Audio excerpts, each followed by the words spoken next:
Welcome, one and all, to the Hammer Territory Podcast. My name is Shawn Coleman. Hope wherever you are and wherever you are listening, you are having a great start to your week. It's hard to believe Memorial Day has already passed. We're almost 5 months into 2025. Where has the time gone? But speaking of time, if tonight felt like you were watching an October game from 2022, 2020, or 2023, that is exactly what I feel 90% of Braves country felt like. The Braves unfortunately dropped the series opening game to the Phillies, their third straight loss. The Braves, once again, 3 games under 500. Despite a pretty strong effort from Spencer Strider, the offense just could not keep going. Ranger Suarez just is an enigma against the Braves many times. Again, this just felt like just going through rinse, wash, repeat, going through the playoff games that we've seen from 2022 and 2023. However you want to slice it, Steven, it was another frustrating experience watching this Braves team, and it's just becoming all too familiar. Yeah, I mean, first of all, what's up, buddy? So it's good to be back on with you. I mean, this game felt exactly like every game last year felt like. It felt like every game we've watched in the postseason the last 3 years. The pitching holds its own. Spencer Strider, who we're going to talk about in depth, didn't have like an all-world outing, but held his own. Second start back since he's come back from the hamstring. And meanwhile, the offense can literally do nothing. And I wish I had an answer. I've just never seen a group of players be so elite 2 years ago. And that same group of players who are all still in their prime be so bad. I mean, I just wish I understood it because I don't understand it. Literally the exact same group of players from 2023. And just every single night we watch this same game where they can't score. And it's just unbelievable to watch. It's actually almost more impressive at this point what they're not doing than what they did in 2023. Like what they've done since 2023 is almost just as impressive as what they did in 23. Just, the negative side of it. And yeah, we've got some stats we're going to get to tonight that kind of shed some light on some stuff, but just, 30,000 foot zoomed all the way out. It's the same game we've watched for the last 2 years. It's the same game we've watched every postseason since 2021. The pitching holds its own and the offense can't do shit against, Ranger Suarez is a good pitcher, but he's a great pitcher against the Braves. He's just a good pitcher or a decent pitcher against everyone else, but the Braves can't hit him. And if they made any adjustments tonight, then it would have fooled me because I didn't see any. So yeah, just a highly frustrating stretch we're going through at the moment. Absolutely. And the thing that I'll say is this, it's not like it's not like the Braves are just getting dominated. This is their first shutout that they had since April 5th, I believe, of this year. It's not like they're getting absolutely dominated. Ranger Suarez didn't go out and throw a one-hitter with 15 strikeouts. The Braves had their chances. And what makes it even more frustrating, we'll get to the offense again in a bit, but let's first focus on a positive, and that is a bit of a bounce-back performance from Spencer Strider. I won't say he was still significantly a ways away from being prime Spencer Strider, but still overall, once again, showed up big in a performance in Philadelphia. 4.2 innings pitched, only 1 earned run allowed, 7 strikeouts. He obviously gave up the 1 run. He did hit Bryce Harper. Certainly wish Bryce Harper the best.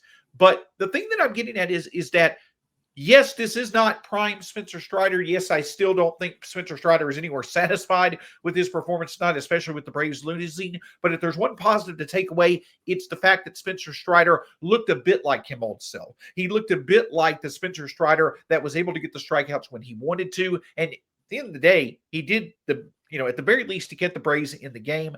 I come away from this, if there's a positive takeaway from this game, the performance of Spencer Strider gives you something to build on moving forward. Yeah, he started out a little shaky. Obviously, he hit Harper in the first. And I read the reports. I think Harper's going to be fine. I think all the x-rays were negative, which is good. We never root for injuries of any player. But, he had the hit by pitch in the first, he had the walk in the second that ended up leading to the run. He was falling behind a lot of hitters. Listen, when you're throwing 95 and you're not throwing 99, you don't have the same level of confidence just to pump one right down the middle. And I think what we're watching is Spencer realizing that he can't just pump it down the middle, that he's got to hit corners. And I think that's where some of the walks have come from so far. He had 4 walks tonight, plus the hit by pitch. And that's going to be the thing that's probably most irritating to him, because it got his pitch count up, is the reason he only got through 4 2/3 inning, I think. But I will say, even though the velocity is still not quite there, he did get better command of the slider as the game went, which became his strikeout pitch. He threw a couple of nasty ones to Schwarber. He ended up, I think, with 7 strikeouts in 4 2/3 innings, which is still really strong strikeout numbers. You can pitch at 94, 96, but you got to have better command. And that's, I think, what he's looking for. Plus, I'm sure he's hoping for a little bit more velocity to come as he gets going. But his ability to command the slider, I thought, was what saved him in the second half of the start tonight. Because in the first couple innings, it looked like he was going to be in real trouble. He just couldn't command the fastball, couldn't command the slider. And then all of a sudden it kind of clicked and he was able to get strikeouts again. That's a tough lineup. It's a tough ballpark to play. You give up 1 run. I mean, you take that. It's not his best game, certainly, and there will probably be better, but he gave the Braves a chance to win tonight. And while he's still getting his legs underneath him, that's about all you can ask for. The other thing that I'll say is this. So that's the one positive takeaway. And we're going to get to the offense in just a moment. But beyond Strider, I know that the bullpen only gave up 1 run tonight.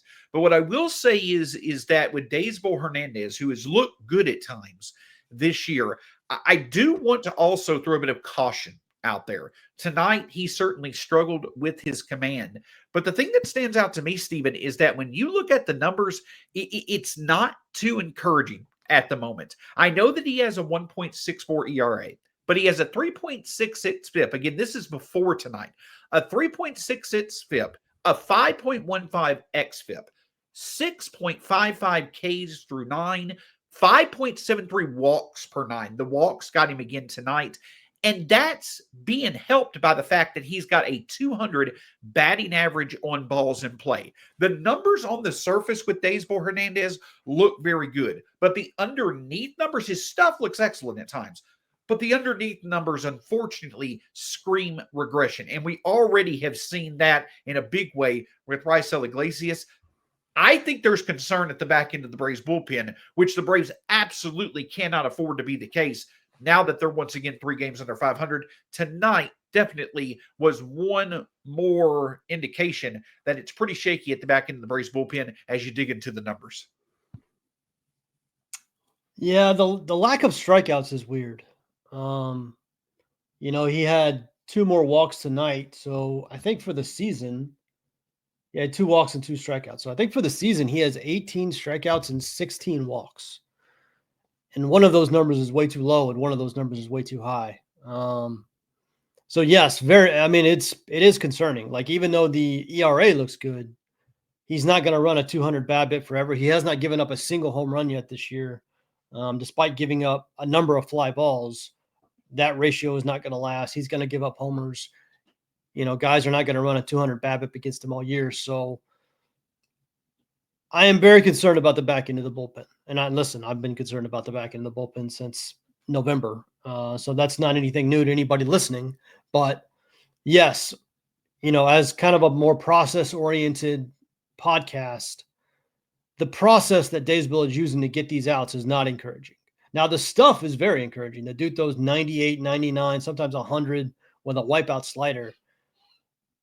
I don't know where the strikeouts have gone. Maybe it's command driven. I don't know. But until he starts striking some more guys out and walking fewer hitters, I'm going to be worried about Daysbel because, like you said, the peripherals are a mess. And everything that we know about how pitchers, regress says there's some serious regression coming to that ERA pretty soon. You saw it a little bit tonight. He's got to get more strikeouts and he's got to get fewer walks. Absolutely. And again, I don't want to sound the alarm too much or anything like that, but the whole point is we're going to discuss a little bit more with the offense. Right now, the Braves need as many factors, as many aspects of this team to be in the position to help them win. And not only win, but win consistently. And just as you dig further into the numbers, more concern, I think, right now is there than there is confidence. We'll just discuss that from an offensive perspective in just a moment after this message from our partners. FT fam, you might have a boring, old, crusty, unpretty razor, and it might be expensive. So, AJ, should they consider another option? Look how cool this is. Look at the color scheme. Look at it. Little sheath to hide the blades when you travel. Works great. I've been using this for a couple weeks now with Harry's. Clean, no bumps, no cuts. Works great. And you know the best part? It's a great price, especially if you use the foul territory code, Scott. That's right. Harrys.com/foul. Guess what? You can also get yourself a no-risk trial. So if you don't like your shave, no worries. It's on Harry's. They're not worried about it. Get the edge on your shave with Harry's. Normally, the trial set is $10, but right now, you can get it for just $6 at harrys.com/foul. Use the exclusive link, harrys.com/foul, for a $6 trial set. So, Stephen, I mentioned the way of putting it as, where are you with this team right now? Are you more concerned or are you more confident? Well, I think in general of this season, concern right now is probably a bit higher than confidence. But there's also the aspect to where we've been here before. And I think I have harped on it myself here in the recent past about the fact that this has kind of defined the Alex Anthopoulos era. This team is slow out of the gate, April and May, but then they really hit the ground running come June through the end of the regular season. I think if you combine their records from 22, 23, even 24, 21, for instance, 2019, I think overall since 2019, this team has had a 68, even 70% winning percentage from June 1st on, in the regular season. But the thing about it is the reason why I say that, hey, that may give you confidence that this team is going to hit the ground running at some point. The concern is that, okay, what is going to fuel them hitting the ground running? And there's just not a lot of statistical backing that suggests that. But before we get into that, I will say that ESPN recently had an article where they talked about what concern, who have been the most surprising teams, the most disappointing teams, where they think playoff races are going to go, things such as that. And something that stood out to me is that nearly every one of their baseball minds that was in that article, they said at some point, they basically said to the effect of, at some point, the Braves are going to hit their groove. Their best days are ahead of them. They've got Strider, they've got Acuna back. The Braves are going to be there in the end. I think from the past, yes, you certainly have evidence that that's the case. But in terms of this year, Stephen, it's hard to give a reason why. If you want to say they've done it before, I get it. But in terms of this year's team, how are they going to do it? That's hard to define. Yeah. So listen, if you just go by the inputs, if you just look at the sum, or I'm sorry, if you just look at the individual parts and add them together, everything we know about team building says the Braves should be one of the best teams in baseball. Everything we know about it. Because the best way to decide how good a team is take all the individual parts and add them together. It's an input type of system. And the Braves have fantastic inputs. Chris Sale, Spencer Strider, Schwellenbach, Acuna, Ozuna, Riley, Olsen, Murphy, Baldwin, Ozzie, Harris. You just list the names, the all-star appearances, the track records. You just list all that stuff out. The Braves should be one of the best teams in baseball. Everything says that. Until you watch them play. And then when you watch them play, you're like, oh no, this team is just like a 500-ish team at best. And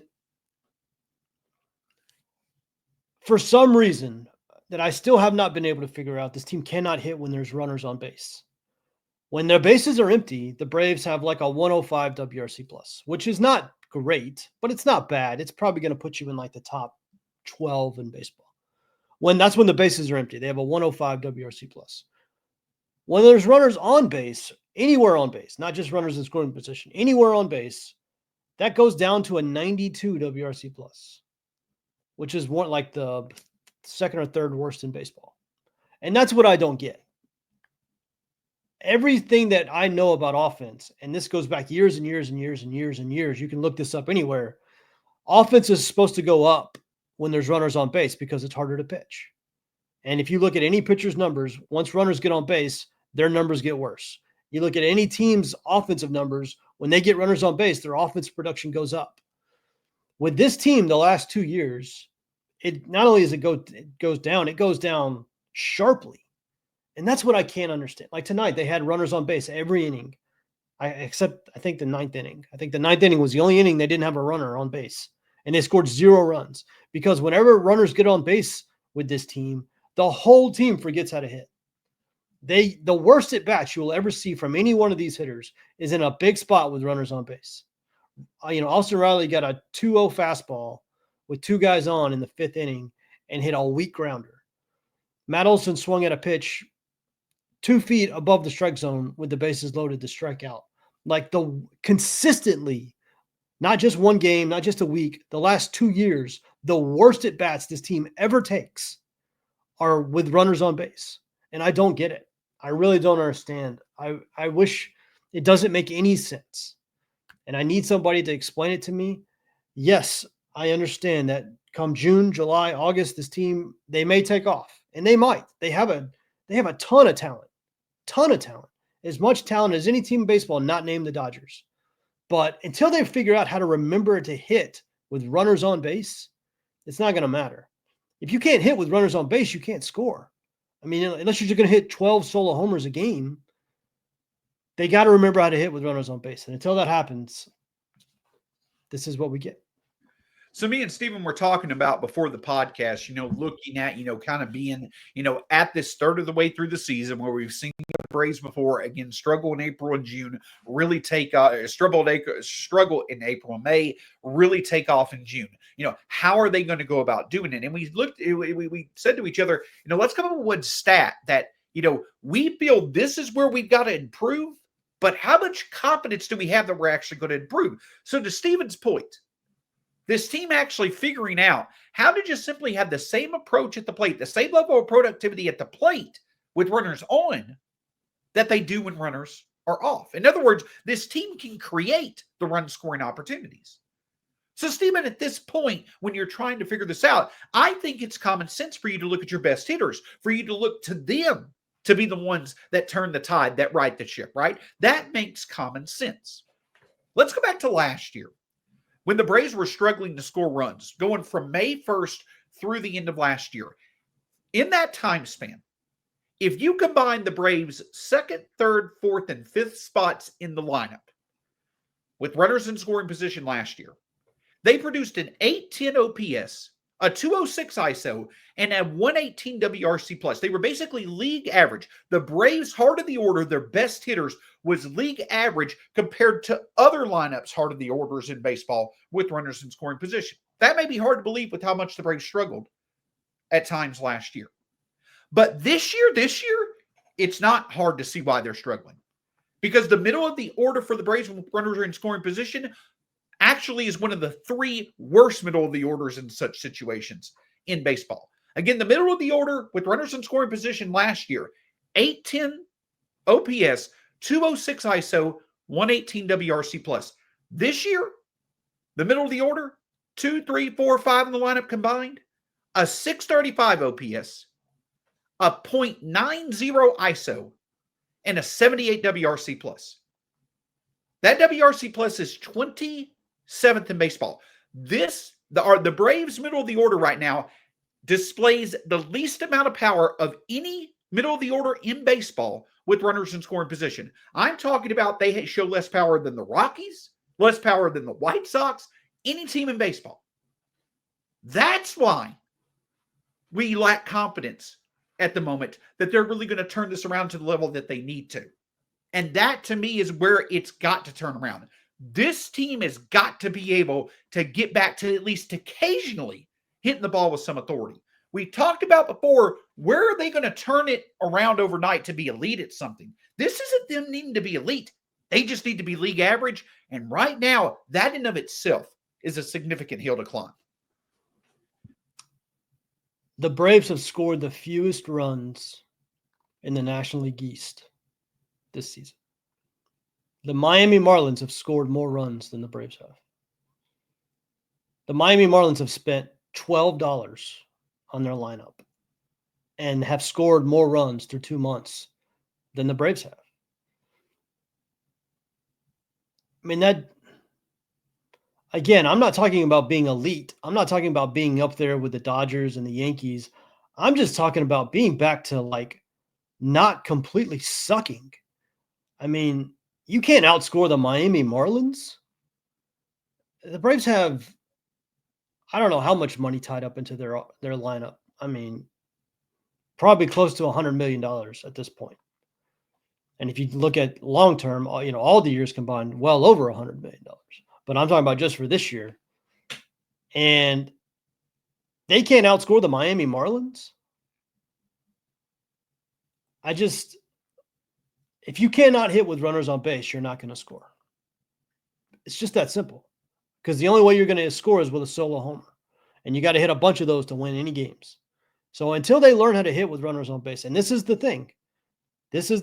You can look at the numbers. When the bases are empty, the Braves offense looks fine. Not great, but it looks, top half of the league. When there's runners on base, it is one of the worst offenses in baseball.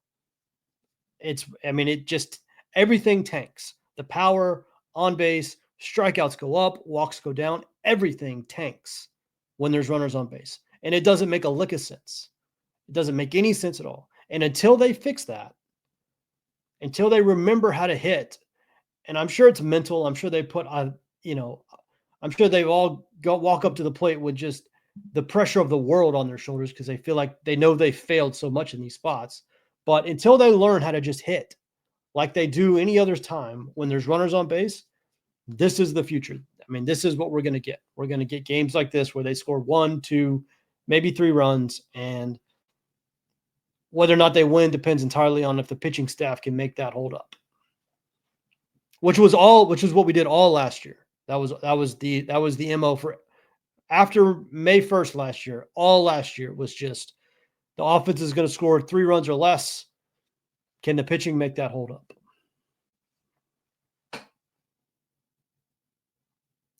You muted, Shawn. Is concerning about this is that it's not only about the fact that they're not doing a lot when they put the ball in play, they also have the 4th worst strikeout rate. That middle of the order that I was talking about, the 4th worst strikeout rate of any middle of the order in baseball with runners in scoring position. So when you look at the numbers, when you look at the underlying numbers to support the service, it makes sense why we're 3 games under 500. The big thing to say is this. I think the point that me and Steven are both agreed on. This team is fully capable of turning it around. But the point is that we've seen this kind of for over a year. And the other thing that the numbers are saying is that this trend that we're seeing of them not being able to get the job done with runners in scoring position, the best hitters in the Braves lineup are actually getting worse. You know what I mean. The trend is going down instead of being level or instead of improving. That's got to improve. Ronald Acuna Jr. is back. That's a great thing. He's going to get on base more. He's going to be on base. Him being back means more players are going to be on base for the Braves. But their problem has not been creating the run scoring opportunities. It's getting the job done, and they've got to start doing it now. Or unless the hole is going to get even deeper for them to try to climb out of. We'll have more on what to expect for the rest of this series in just a moment after a word from our partners.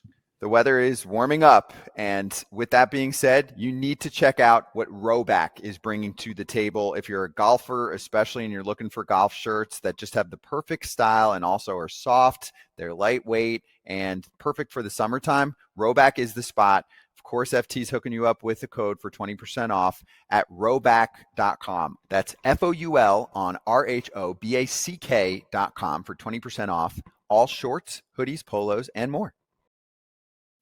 Yeah, so Steven, looking at the rest of this series, of course, the Braves are going to be in Philly tomorrow as well as Thursday. Once again, unfortunately, the Braves are going to run into a bit of weather concern. Now, it's great that they're getting all these extra days off, but you know that this team is chomping at the bit to try to get on the field to get a good game under their belt. Stephen, let me ask you this. I know that neither one of us are professional baseball players, but at a time like this where the Braves are so inconsistent, where they have a good game and then they'll have two bad games, it's like they take a step forward and then they take two steps back. Are these unexpected off days a positive in your mind, or are they a bit of a detriment in that you go through these frustrating occurrences like they've been through over the past week, but also it's hard to play 3 straight games in a row because weather's not cooperating? How do you think they handle these off days? I know they're professionals. I know they make the most of them, but I also think it's a bit frustrating that they can't just get out there and get into that groove they so desperately want to find. I mean, yeah, that could be part of it, but at the same time, I would say they just came off a stretch where they played like 17 games in 17 days, and they didn't hit in that stretch either. So maybe it's it's tough when you're off play. There's a very high likelihood the Braves are not playing tomorrow. The forecast in Philadelphia tomorrow is just abysmal. Or if you're listening to this on Wednesday morning, then we're talking about today. The forecast for Wednesdays is like 99% chance of rain all day, all night. I would bet they don't even go to the ball. This is one of those where I wouldn't be surprised if they called it at like noon tomorrow. So we'll see. Maybe the forecast will improve and they can get it in. But even if they get it in, they get Zach Wheeler. I don't even know if I want them to play this. I mean, the last thing I want this offense to face is Zach Wheeler, to be honest. But who knows? Maybe that's what they need. Maybe they go out and score 8 runs against Zach Wheeler because nothing else they do makes sense, quite honestly. But yeah, if the high likelihood is they're not playing tomorrow, and then if they do play tomorrow, it's their reward is one of the best pitchers on planet Earth, and a guy who has never, as far as I can remember, has never missed a Brave series, and that's Zach Wheeler. And then, obviously Thursday's game is Chris Sale versus Christopher Sanchez, I think. And it'll be, if the game gets rained out tomorrow, it'll actually be interesting to see what the teams do with their pitching. If everybody gets bumped back, if Wheeler gets skipped, if Wheeler just gets moved to Thursday. The Braves have Sale going on Thursday and Smith-Shawver going tomorrow. My guess is they would just skip Smith-Shawver and have Sale go on Thursday, but I don't know. We'll see. The game hasn't actually been postponed yet, but the forecast tomorrow is miserable. Well, so that brings up another, kind of, question about strategy. Strategy. Strategy is a wonderful word. I did that on purpose. I did it on purpose. Don't judge. Okay. The point that I'm getting at is this does bring up a very interesting point, though, because if it rains out tomorrow, right now it's Smith-Shawver versus Zach Wheeler. You're not favored in that pitching matchup, obviously, but this is the type of decision-making that the Braves find themselves in, having to make the right call. And to me, the right call is more than obvious. If the game is rained out tomorrow, the Phillies are definitely going to pitch Wheeler over Sanchez. If you're the Braves, you counter with Sale. Because that's the other thing that stands out about this, is that now with this loss to the Phillies and the fact that the Braves have now lost 3 in a row, once again, they're 3 games under 500. They're right now 9.5 games behind the Phillies. I believe they're 7 behind the Mets. They're right now 4.5, 5 games out of the wild card spots. Losses cannot keep mounting up. If you're facing one of the best pitchers in baseball, you need to counter with the best pitchers in baseball. So for this team, especially the Brian Snitker-led coaching staff that at times just kind of keeps the status quo, that needs to go out the door. You've got to start being aggressive with your decisions. And if Wheeler is moved back to Thursday, you counter with Sale and you just take your chances and hope that the Braves will be able to figure out how to once again do pretty good against a quality pitcher like they have at times this season. Yeah, I mean, we've seen them in the past where they use opportunities like this to give guys like Sale extra days rest. But to your point, I don't know if that's a luxury you can afford anymore. I mean, you're 9.5 games back of the Phillies. And listen, I know the Braves came back from a 10-game deficit a couple of years ago. I think that has given Braves fans a weirdly unrealistic level of confidence when it comes to getting this far behind. Usually when you get this far behind in a season, you're not coming back. Most teams don't give up 10-game leads in the division. So there does need to be a sense of urgency. And I agree. If tomorrow's game gets rained out and the Phillies push Wheeler to Thursday, the Braves need to do the same thing with Sale and skip Smith-Shawver. Again, Zach Wheeler versus AJ Smith-Shawver is not really a matchup you want in any part of anyways, especially on a 2-game losing streak. They've lost 5 of the last 6. So yeah, we don't need that. If the game gets postponed tomorrow, Wheeler pitches on Thursday, Sale needs to pitch on Thursday. I agree with you. Absolutely. Because again, if the game is rained out tomorrow and then you play the Phillies, you're going to see the Phillies and the Mets again towards the end of June. Being able to get that win not only keeps you at 2 games under 500 with you going home against versus Boston, who you just came off a series win against, but you also were able to get the job done on the road against a division foe. Again, I'm probably using must win too much this early in the season, but we're also seeing that we're a third of the way through the season. The Braves, in all likelihood, cannot afford to drop 2 more games to the Phillies this week. They need to at least get 1 win. It'll be even better if they play just 1 remaining game and they get that 1 win. But the Braves, it's just the mentality's got to be there to where they got to get the job done. You know Sale's wanting to do it. You know that Ronald Acuna's wanting to do it. Spencer Strider showed his improvement. The rest of this team has to lock in. And I know that it's to the point that we're kind of getting repetitive, here covering the podcast and everything. We're kind of mentioning the same things over and over and over. We're not at the point of desperation. But we're at the point to where you've got to have the determination to where there's no other option but getting the job done. That's what's got to be the mentality of this team right now. Hopefully you're able to play tomorrow, but if not, you've got to be able to back sell with some runs early.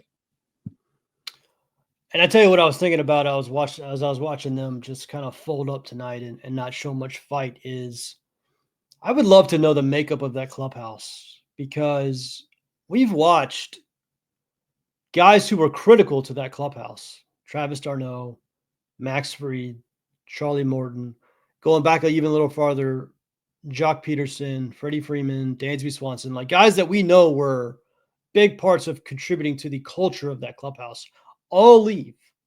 All have gone on other teams. And I'm very curious to know who is the guy that steps up in that clubhouse with the, it's time for our players only meeting. It's time, it's a long season. Everybody just, go about your businesses. Like all that stuff is done where we are now fighting for our lives, sense of urgency level. Like I want to know who that's coming from. Chris Sale has that reputation from his time in Boston and Chicago. But sometimes when you're still a relative newcomer, it's tough to be that voice. Matt Olson and Austin Riley, Sean Murphy, they're all very quiet, kind of all shucks, reserve guys. The Latin players, Acuna, Ozuna, they don't speak the language. I don't know if they speak the language well enough, honestly, to address the whole clubhouse like that. Maybe it's Ozzy. I don't know. I don't know who it is. Snit is very much we'll get him tomorrow type of manager. I'm not sure he's a cuss the paint off the walls and try to rally the troops type of guy. I don't know. I'm just very curious, with as much as they lost in the clubhouse the last few years in terms of leadership, who is the guy? Who's the guy that's going to step up and be like, no more, we'll get him tomorrow. No more. No, we're fighting. We are going to fight like hell from this point forward. And if we go down, fine, but we're going to go down fighting. And I just want to know who that guy is in the clubhouse, because it's not overly obvious from the outside who that would be with as many guys as the Braves have let go the last few years. And the thing that I want to add to that is that at least from my perspective, and Steven, I don't want to speak for you, but I definitely think that guy's in there. I think multiple guys like that are in there. But with all the guys that we named that have left, we're to the point to where now that's got to stop being the point of the conversation when it comes to the clubhouse. The point of the conversation has to be less about who's left and more about who's there. I have no doubts in my mind this guy that we're talking about, or multiple guys that we're talking about for this Brave squad, are certainly in that clubhouse. Chris Hell stands out as that type of guy. I imagine Austin Riley is that type of guy. I imagine Matt Olson is that type of guy. The point that I'm getting at, though, is that this is now the time to where we need to know who that guy is. And I'm not saying that we as covering the team or the fan base is owed somebody coming out and saying, this is our leader, this is who we follow. We don't need that type of confirmation. We just need the confirmation to know we expect for it to be there. Now it has to show that it's there. This team is fully capable of winning a World Series this year and going forward for many years to come. That type of talent level on this team has not changed. The talent to be the best team in baseball is still on this team. It's just got to show up consistently, and I would imagine that the players more than anybody else know that time is running short on making that apparent. To your point, Stephen, it's not about we'll get them tomorrow. It's not about, we'll make up for it later on. It's about we've got to win now and get the job done, and there's no other option. Yeah. And that's what I want to see. I know Snit's a beloved guy, and I know that he's always been a very calm. It's a long season.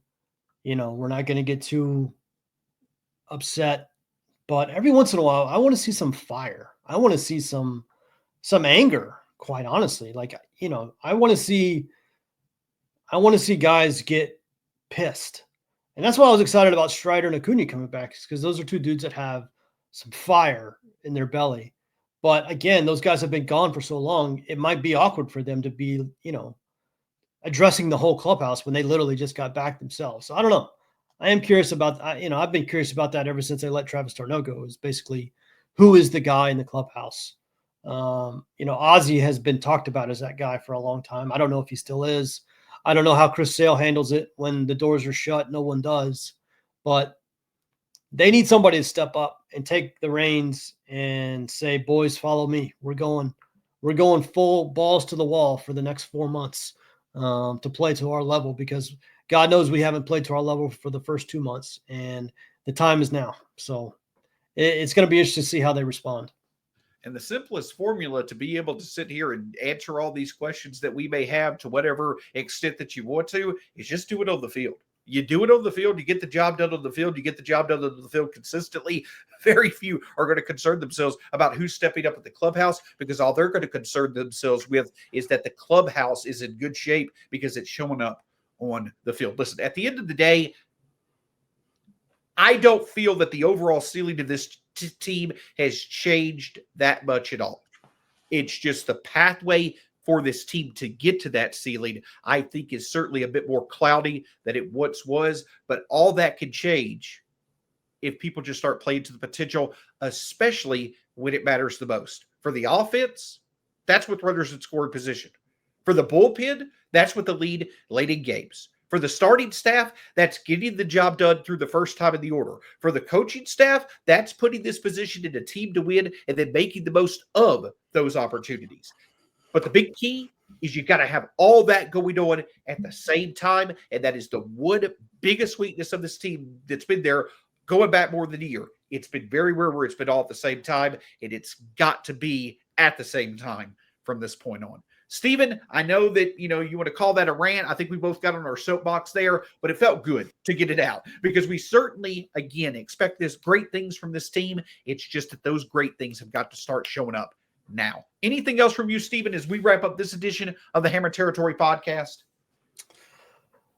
No, it's just been frustrating. It's just a frustrating stretch. And I'm not sure there's a more frustrating way to watch your team than when they're not scoring. Yeah. Maybe when the bullpen is giving up leads late, but when you're just not scoring and you have to watch inning after inning of your team just do nothing on offense, nothing and nothing and nothing and nothing, the frustration just builds and builds and builds. If you could see my mentions on Twitter right now, I need a hazmat suit around my phone right now. It is just a deluge of negativity. And I get it. Listen, I'm not going to come out here and tell people they need to be positive about this team. The team is playing like shit. I'm not all that positive about them right now either. So until they start playing better, it is what it is. And they got to start scoring runs. They got to remember how to hit with runners on base. I don't understand what's happened in that specific category, but that's the fix. They're getting on base at a pretty decent clip. You got to hit. You got to hit with guys on base to score. And, maybe pop a few homers. Maybe let's remember how to pop a few homers Maybe even with a guy on base, maybe hit a homer with a guy on base. I mean, how about we get real crazy with it? But until they do that, it's going to be the same thing we've watched for the last year and a half. And I'll end with this. The one thing, though, about a team as talented as the Braves, who still show flashes of how talented they can be, but are so inconsistent of keeping at that level, they're always one win away. We talk about the Marlins. We talk about all the White Sox. We talk about all these teams that the Braves offense has been worse than in certain perspectives and situations. Those teams aren't just one win away from taking off. This Braves team is one win away. And if we get tomorrow night rained out, what better basis of a win to really use as the, tipping point, as the starting point, the launching pad to take off like you have so many times before this time of year than Chris Sale beating Zach Wheeler. It's happened before. It can happen again, and we can make the most of it. We've just got to get the damn job done. That's all we've got for you here on the Hammer Territory Podcast, this edition of the Hammer Territory Podcast. Stephen Tolbert, you can find at B_outliers on Twitter/X. My name's Shawn Coleman. You can find me at Stats SAC. Of course, Brad Rowland, Scott Coleman, part of the Foul Territory Podcast. You can find all across social media, part of the Foul Territory family of podcasts. Can't thank the Foul Territory platform enough for their support, and can't thank you enough. I know that at times it's hard to sit here and listen to us discuss the Braves, especially with all their struggles. But thank you for the support. And I promise you this, when they do start winning, and it's going to come, I'm very confident we're going to get that groove at some point in time in the near future. It's going to be a lot of fun once it's hit. Until next time, go Braves. We'll talk to you again soon here on the Hammer Territory Podcast.